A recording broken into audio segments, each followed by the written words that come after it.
Hello dear student, कैसे हैं आप लोग। तो आज मैं एक छोटा सा वीडियो लेक्चर डिस्कस करने जा रहा हूँ क्लास 12 का फिजिक्स और टॉपिक हमारा है कूलम्ब्स लॉ। समझते हैं क्या होता है Coulomb's law. First of all हमने दो चार्ज लिया Q1 एंड Q2, दो चार्ज लिया Q1 एंड Q2 और दोनों के बीच का डिस्टेंस हमने सपोज कर लिया R।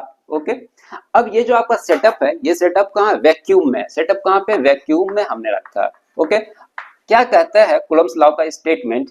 It states that the force of interaction between is directly proportional to the product of these two charge, and this force is directly proportional to the 1 by r square। Okay, अब इसे हम समझते हैं और deeply. क्या कहता है इसका स्टेटमेंट? अगर हम दो चार्ज को वैक्यूम में रखेंगे तो दोनों के चार्ज के बीच में क्या लगेगा? एक फोर्स लगेगा, फोर्स ऑफ इंट्रैक्शन। वो force of interaction is directly proportional to the, इस दोनों चार्ज का product and force is directly proportional to the 1 by r square. Okay, अब समझते थोड़ा सा यहाँ पे कंसेप्ट फोर्स ऑफ इंट्रैक्शन। क्या होता है फोर्स ऑफ इंट्रैक्शन? दोनों के बीच में लग रहा है फोर्स। ओके, इस फोर्स का नाम क्या हमने दिया? Force of interaction. अब force of interaction two types का होता है। फर्स्ट वन क्या था? Force of interaction. Second one क्या होता है? Force of repulsion. कब लगेगा अट्रैक्शन और कब लगेगा रिपल्सन, समझ लेते हैं हम। अगर यहाँ पे ध्यान दो, पॉजिटिव पॉजिटिव चार्ज है तो फोर्स ऑफ यहाँ पे क्या लगेगा? Force of repulsion. अगर यहाँ पे नेगेटिव नेगेटिव चार्ज है, दोनों चार्ज नेगेटिव नेगेटिव है, तो भी क्या लगेगा यहाँ पे? Force of repulsion.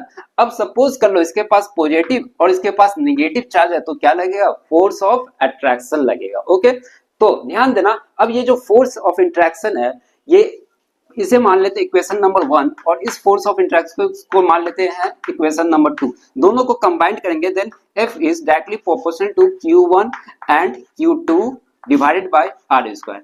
अब ध्यान दो, ये प्रोपोर्शनल है, इसको हटाने के लिए हम एक कांस्टेंट से मल्टीप्लाई करेंगे, प्रोपोर्शनलिटी कांस्टेंट से मल्टीप्लाई करेंगे। Then our equation become F is equal to K Q1 and K Q1 Q2 divided by R square. अब इस K का नाम क्या होगा? K का नाम क्या होगा आपका? Coulomb's constant. इसे क्या कहेंगे हम? कूलम्ब्स कांस्टेंट कहेंगे। ओके, अब देखो K का जो फॉर्मूला होगा, इस K का फॉर्मूला जो होगा K is equal to 1 by 4 pi epsilon naught. ध्यान देना, 1 by 4 पाई एप्सिलॉन नॉट। अब ये जो एप्सिलॉन नॉट है, इसे हम परमिटिविटी भी कहते हैं। ये मीडियम पे डिपेंड करेगा, डिफरेंट डिफरेंट मीडियम में इसका वैल्यू चेंज हो जाएगा। ओके, अब इसका वैल्यू की बात करें, K की वैल्यू क्या होगा? K का value 9 into 10 to the power 9। Okay, अब बात करते हैं इसका यूनिट क्या होगा। ये तो आपका फॉर्मूला बन गया F equal to K Q1 Q2 by R square.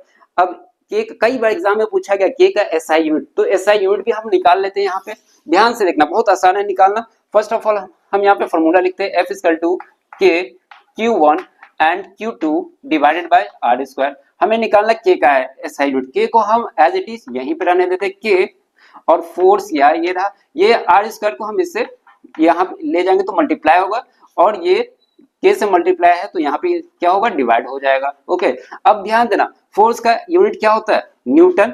R का यूनिट डिस्टेंस है, इसका क्या होगा? Metre square.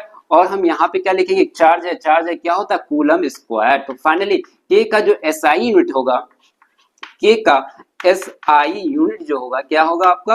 Newton metre square coulomb. यहाँ पे लिख देते हैं newton metre square divided by coulomb square. Okay, तो कैसा लगा आप लोगों को video? Okay, thank you dear student.